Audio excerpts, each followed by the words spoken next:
Hello बच्चों आज आपकी कक्षा 6 विज्ञान का पाठ 4 करेंगे जिसका नाम है पौधों को जानिए। तो पौधों के बारे में आज हम पढ़ेंगे कि विभिन्न प्रकार के पौधे कैसे होते हैं।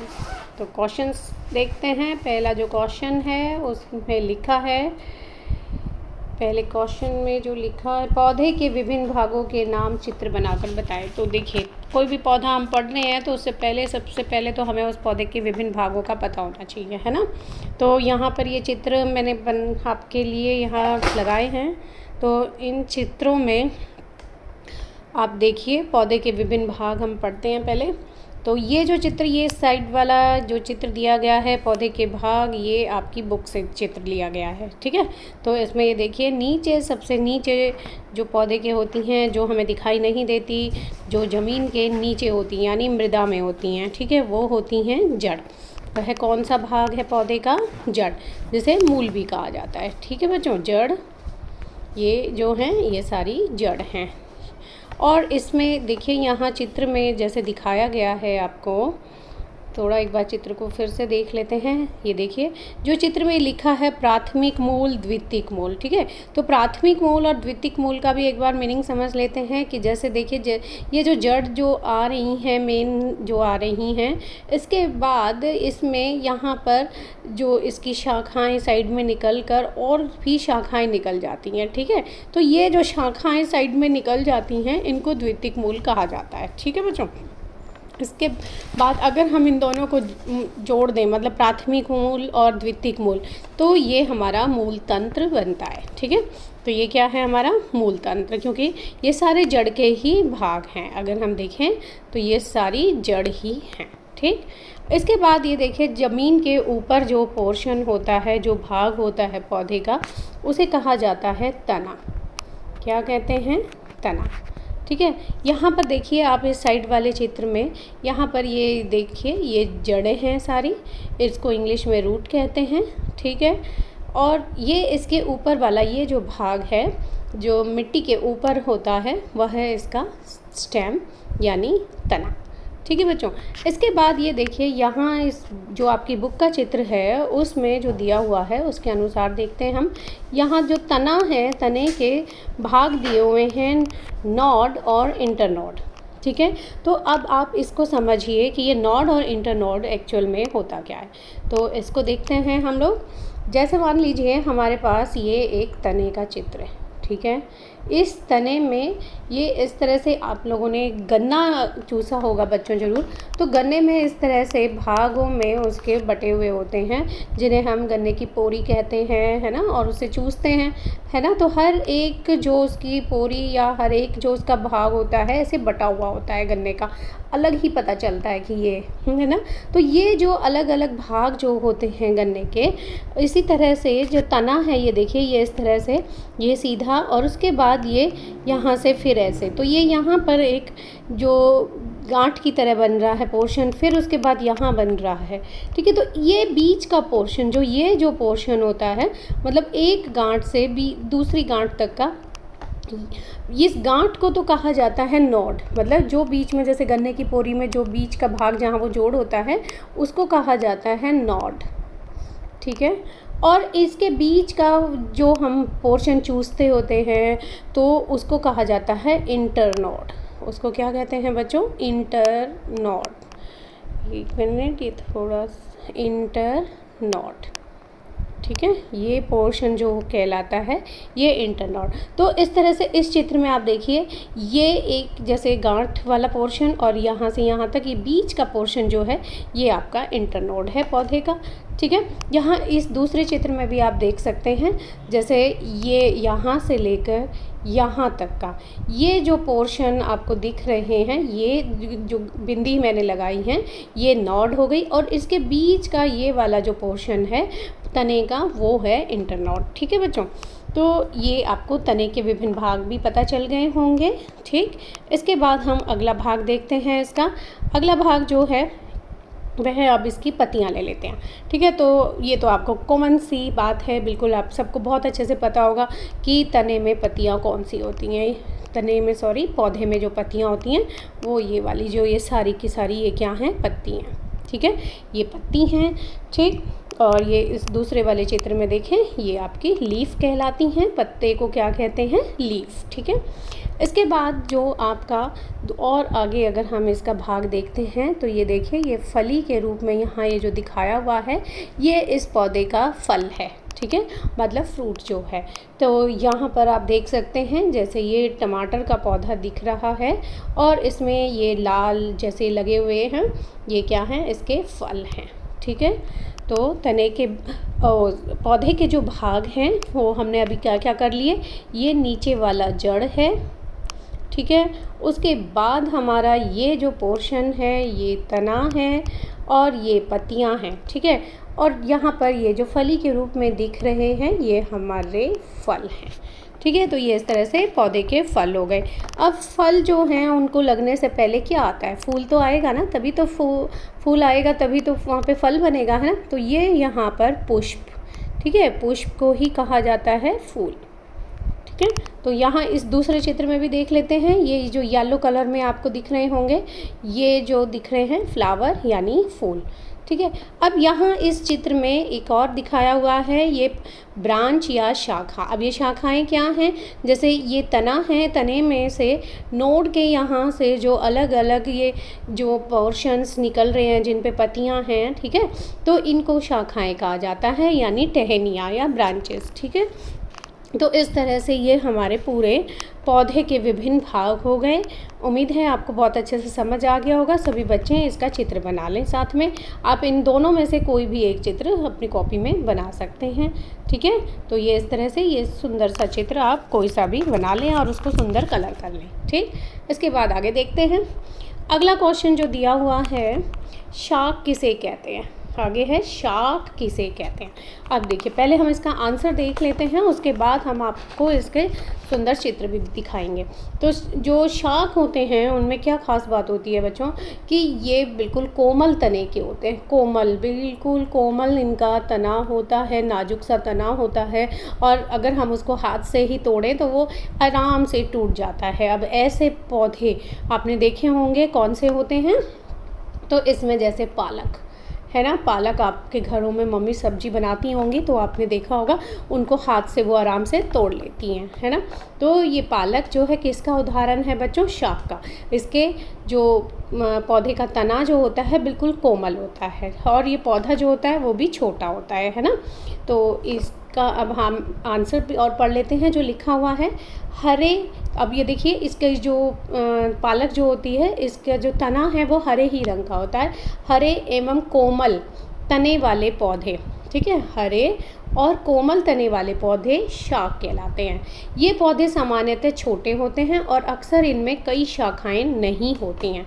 ठीक है। उदाहरण दिया हुआ है टमाटर, पालक आदि। ठीक। तो ये इसके उदाहरण हो गए। तो अब आप एक बार इसके चित्र भी देख लेते हैं। ये देखिए, यहाँ पर जो चित्र दिया हुआ है, इसमें ये वाला जो ऊपर वाला जो चित्र है, ये सारे के सारे शाक हैं। ठीक है बच्चों, ये सभी शाक हैं। इसमें ये देखिए, आपको जो पहचान में आ रहा होगा फटाफट से, वो ये है पुदीना। ठीक है, पुदीना आपने देखा होगा, छोटा सा पौधा होता है, घरों में बहुत यूज़ होता है। ठीक है। तो ये पुदीना जो है ये भी एक तरह से शाक है। ये जो देखिए आप इनमें ध्यान से कि सभी छोटे छोटे पौधे हैं और इनका जो तना है वो बिल्कुल कोमल तना है और सभी का हरे रंग का है। ठीक है। तो हरे रंग का कोमल तना जो होता है, जिन भी पौधों का छोटे पौधे होते हैं वो, उनको हम शाक कहते हैं। क्या कहते हैं बच्चों? शाक कहते हैं। ठीक है। तो अब हम अपना पीछे क्वेश्चन पे चलते हैं। क्वेश्चन अगला जो है वो क्या लिखा है?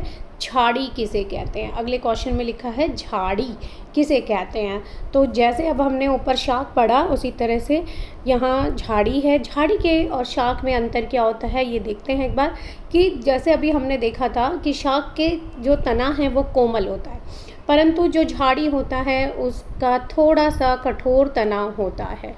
ठीक है। इसका तना थोड़ा कठोर होता है, मोटा भी होगा, परंतु बहुत ज़्यादा मोटा नहीं होता है। पर अगर हम शाक से उसकी तुलना करें तो उसकी तुलना में मोटा होता है। ठीक है। तो ये कठोर होगा, ये ज़रूर ध्यान देना है आपने, किससे? शाक के जो तना होता है उससे कठोर होगा। ठीक। और ये पौधे जो होते हैं, इनमें जैसे कि आपने कभी नींबू का पौधा देखा होगा या मेहंदी का पौधा ज़रूर देखा होगा। ठीक है। स्कूलों में अक्सर एक विद्या कहते हैं होते हैं बच्चे की विद्या का पौधा है ना, तो वो पौधा भी ज़रूर आपने देखा होगा। तो बच्चों इन सभी पौधों में क्या समानता होती है, आपने देखा होगा कि मिट्टी से नीचे जैसे इनकी जड़ें जो होती हैं उसके ऊपर जो तना है वह तना नीचे ज़मीन के थोड़ा पास से ही बिल्कुल ब्रांचेस में, शाखाओं में विभाजित हो रहा होता है। ठीक है, जैसे आपने पेड़ देखे होंगे बड़े बड़े, जैसे मान लो आपने पीपल का पेड़ देखा होगा, तो वो पीपल का पेड़ का नीचे मोटा सारा तना होता है ना। ऐसा इनमें झाड़ियों में नहीं होता है, इनका नीचे से ही थोड़ा सा जो शाखाएं हैं वह निकलनी शुरू हो जाती हैं। ठीक, तो ये इसमें अंतर क्या हो गया शाख में और झाड़ी में, कि इनका तना कठोर होता है, थोड़ा मोटा भी होता है, और साथ में नीचे से ही मतलब ज़मीन के थोड़ा सा ही ऊपर से इनमें शाखाएं बननी शुरू हो जाती हैं। ठीक, तो यहाँ पर जो आंसर लिखा हुआ है वो देख लेते हैं एक बार। ऐसे पौधे जिनका तना कठोर होता है परंतु अधिक मोटा नहीं होता, ये देखिए अधिक मोटा नहीं है, कठोर ज़रूर है। ऐसे पौधे जो होते हैं इनमें शाखाएं जो हैं वह तने के आधार के समीप से निकलती हैं। ठीक है, तो तने के समीप के मतलब तना जो है नीचे से जहाँ शुरू हो रहा है उधर से ही उसके शाखाएं निकलनी शुरू हो जाती हैं। ठीक है, तो उन पौधों को हम क्या कहते हैं, झाड़ी। तो यहाँ पर नीचे देखिए अगले क्वेश्चन में उसके उदाहरण भी लिखे हुए हैं, जैसे नींबू, मेहंदी, गुलाब, गुड़हल, या फिर वो विद्या का पौधा जिसकी अभी हम लोग बात कर रहे थे, वो सारे के सारे क्या हैं, झाड़ी के हैं उदाहरण। अब हम इनके फ़ोटो भी देख लेते हैं। देखिए यहाँ पर ये जो चित्र दिया हुआ है इसमें ये हिबिस्कस चाइना रोज जिसे कह रहे हैं, ये गुड़हल का पौधा है, गुड़हल। ठीक है, गुड़हल। ये सारे के सारे पौधे क्या हैं, एक्चुअल में झाड़ी हैं। ये सारे पौधों का मतलब हम झाड़ी कह सकते हैं इन्हें। तो ये गुड़हल हो गया, ये गुलाब है, ये गुलाब का पौधा, ये भी आपने बहुत देखा होगा। ठीक है, इसके बाद यहाँ पर आपके नींबू का पौधा, ये क्या है, नींबू। ठीक है, तो नींबू, ये सब मिलकर आपके क्या बना रही हैं, झाड़ी। ठीक है बच्चों, तो ये झाड़ी के एग्जाम्पल हैं। अब हम आगे बढ़ते हैं। अगला क्वेश्चन जो लिखा हुआ है उसमें दिया है वृक्ष किसे कहते हैं। अब वृक्ष आप सबने बहुत देखे होंगे, जैसे इतने इस तरह से आप लोगों ने ड्राइंग में चित्र भी बनाए होंगे, ये इस तरह से है ना। तो ये सब क्या होते हैं, इतने बड़े बड़े जो आप लोग देखते हैं अपने चारों तरफ, ये क्या हैं, वृक्ष हैं, पेड़ जिन्हें कहते हैं हम, है ना। तो ऐसे पौधे क्या होते हैं, ऊंचे ऊंचे होते हैं ना ये पौधे, तो बिल्कुल यही सब हम आंसर लिखेंगे इसका, कि आपने छू के भी देखा होगा, इनका जो तना होता है बहुत मजबूत होता है, बिल्कुल कठोर होता है और काफ़ी चौड़ा भी होता है ना। ये तना जो है इनका, ये कठोर होता है, मजबूत होता है बिल्कुल, और चौड़ाई में भी काफ़ी सारा होता है। ठीक है, तो ये तना जो है उसके बारे में देखो, यहाँ पर यही इसका पहचान होती है कि ऐसे पौधे जो बहुत ऊंचे होते हैं, इनका तना कठोर, मजबूत एवं गहरा होता है। ठीक है, और इनमें शाखाएं जो होती हैं, जैसे हमने पीछे झाड़ी में देखा था, झाड़ी में क्या था, शाखाएं नीचे से ही निकलना शुरू हो जा रही थी, परंतु यहाँ शाखाएं जो हैं वो काफ़ी ऊंचाई पर निकलती हैं, है ना। तना वाला जो पोर्शन है वो हमें साफ पता चलता है कि ये तना है। ठीक, तो इस तरह के बड़े बड़े जो पौधे होते हैं, काफ़ी मजबूत कठोर तने वाले, ठीक है, इनका तना कैसा है, कठोर है, मजबूत है, ऊंचे ऊंचे पौधे होते हैं, इनको क्या कहा जाता है, वृक्ष कहते हैं। इनको क्या कहते हैं बच्चों, वृक्ष या फिर पेड़ कहा जाता है। ठीक है, बड़े बड़े पौधों को। तो अब इनके थोड़े चित्र भी देख लेते हैं हम लोग, ताकि आपको अच्छे से याद आ जाए। अब यहाँ पर ये देखिए, ये दिखाया हुआ है मैंगो ट्री, बैनियन, मैंगो मतलब आम है, ये आम का पौधा मतलब पौधा बड़ा वृक्ष है। बैनियन, बैनियन हम किसे कहते हैं, बरगद के पेड़ को कहा जाता है, ये है बरगद। ठीक है, बनाना, ये आपका केला हो गया। शीशम, शीशम को सब बच्चे जानते हैं, शीशम ही नाम होता है। कोकोनट, कोकोनट होता है नारियल। कोकोनट क्या है बच्चों, नारियल है, तो ये नारियल हो गया आपका। नीम का पौधा सब बच्चों को पता ही है, नीम का पेड़, बड़े बड़े पेड़ देखे होंगे। बैम्बू ट्री, बैम्बू जो आजकल बहुत ज़्यादा घरों में भी लगाया जाता है डेकोरेशन के, उससे छोटे छोटे पॉट्स में, है ना। डेट, डेट ये खजूर होता है। पाइन, चीड़ का पौधा, और ये ओक ट्री। ठीक है, ओक को ओकी कहते हैं। ठीक, तो ये इस तरह से ये हमारे सारे वृक्ष हैं। तो अब हम आगे अगला क्वेश्चन देखते हैं। अगला क्वेश्चन जो है वह है विसर्पी लता क्या है। विसर्पी लता, अब यहाँ पर आपने ध्यान देना है बच्चों, कुछ जो पौधे होते हैं उनका तना बहुत ही कमज़ोर होता है, ठीक है, इतना कमज़ोर होता है कि वह सीधे नहीं खड़े हो सकते, ठीक है। उनको जैसे हमने देखा था शाक जो होती हैं, शाक का पौधा भी सीधा खड़ा होता है। अगर आपने पालक का पौधा देखा हो तो इस तरह से उसके पत्ते पत्ते निकले होते हैं, परंतु वह सीधा खड़ा रहता है, ठीक है।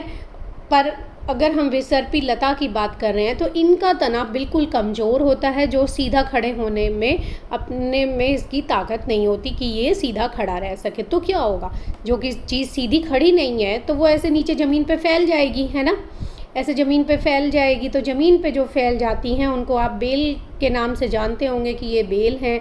आपके घरों में आपने बड़ों को कहते भी सुना होगा कि ये तरबूज की बेल है या खरबूजे की बेल है या कद्दू की बेल है, ठीक है। इस तरह से घिया की, तोरी की बेल है ना, इस तरह। तो ये जो बेलें जिनका तना बहुत कमज़ोर होता है, सीधे खड़े नहीं रह सकता और भूमि पर यानी ज़मीन पर नीचे फैल जाता है, ठीक है, उन सबको हम कहते हैं विसर्पी लता।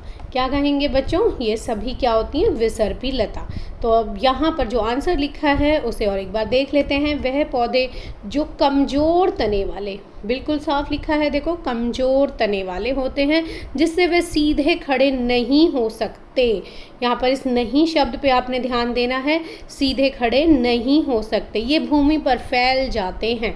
कहाँ फैल जाते हैं बच्चों, भूमि पर फैल जाते हैं। इन्हें विसर्पी लता कहते हैं, ठीक है। इनके एग्जाम्पल उदाहरण जो हैं, लौकी हो गया, कद्दू हो गया, तरबूज हो गया, ठीक है, ये इनके एग्जाम्पल हैं, ठीक है। लौकी की बेल एक ऐसी होती है जो आपने कई बार देखी होगी कि किसी ऊपर भी चढ़ जाती है, ठीक है। तो लौकी आप इसमें भी लिख सकते हैं और आरोही लता में भी लिख सकते हैं, ठीक है। तो ये थोड़ा इसके चित्र देख लेते हैं ताकि आपको और अच्छे से समझ आ जाए। यहाँ देखिए, ये इनके चित्र हैं, ये देखिए, ये ऊपर ये कद्दू है ना, ये कद्दू है, कद्दू पंपकिन जिसे कहते हैं या पेठा भी कहा जाता है, कुछ बच्चे इसे कोड़े के नाम से भी जानते होंगे, ठीक है। तो ये सारा देखो, ये ज़मीन पर फैल जाती हैं और ऊपर नहीं चढ़ सकती, तो इसलिए इनको कहा जाता है विसर्पी लता। क्या कहते हैं बच्चों इनको, विसर्पी लता, ठीक है, विसर्पी लता। और ये नीचे आप देख रहे होंगे, ये तो सब बच्चे पहचान गए होंगे, ये रेड कलर का देख कर तो मुंह में पानी भी आ गया होगा। ये क्या है, बिल्कुल ठीक समझा आपने, तरबूज, ठीक है। तो ये क्या हैं, उदाहरण किसके हैं, विसर्पी लता के उदाहरण हैं, ठीक है बच्चों। तो अब हम आगे बढ़ते हैं। आगे अगला जो अपना क्वेश्चन है उसमें लिखा है आरोही लता किसे कहते हैं। अब देखो, अभी हमने पढ़ा विसर्पी लता। विसर्पी लता कौन सी थी, जो नीचे ज़मीन पर फैल जाती हैं, ठीक है। अब यहाँ है आरोही लता। आरोही लता का तना भी कमज़ोर होता है। कैसा होगा, कमज़ोर तना होगा, परंतु इनमें क्या खास बात होती है कि इन्हें कोई सहारा मिलता है तो उस सहारे के साथ ये क्या होंगी, ऊपर चढ़ जाती हैं। ये सहारे की मदद से ऊपर चढ़ जाती हैं।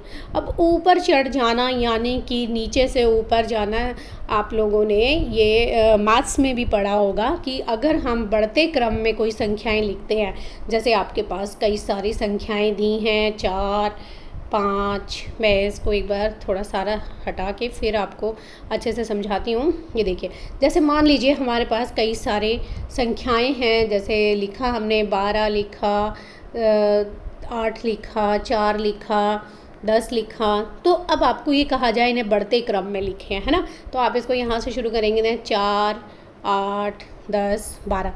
तो ये आपका क्रम होता है ना आरोही, कि आप इसको चढ़ते हुए उसमें रूप में लिख रहे हैं बढ़ते हुए क्रम में। तो इसी तरह से ये आरोही लता भी जो होती हैं किसी का सहारा लेकर ऊपर चढ़ जाती हैं, ठीक है। तो इसीलिए इनका नाम क्या पड़ गया बच्चों, आरोही लता। इनको क्या कहते हैं, आरोही लता, ठीक है।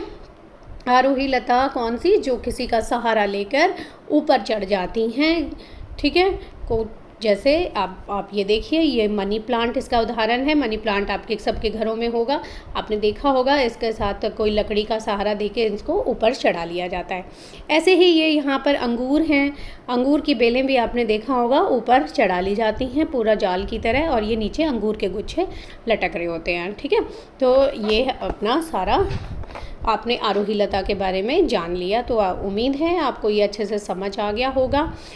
और अगर आपको अच्छा लगा हो वीडियो तो चैनल को सब्सक्राइब ज़रूर कर दें। सब्सक्राइब करने के साथ लाइक और कमेंट कर दें। धन्यवाद बच्चों।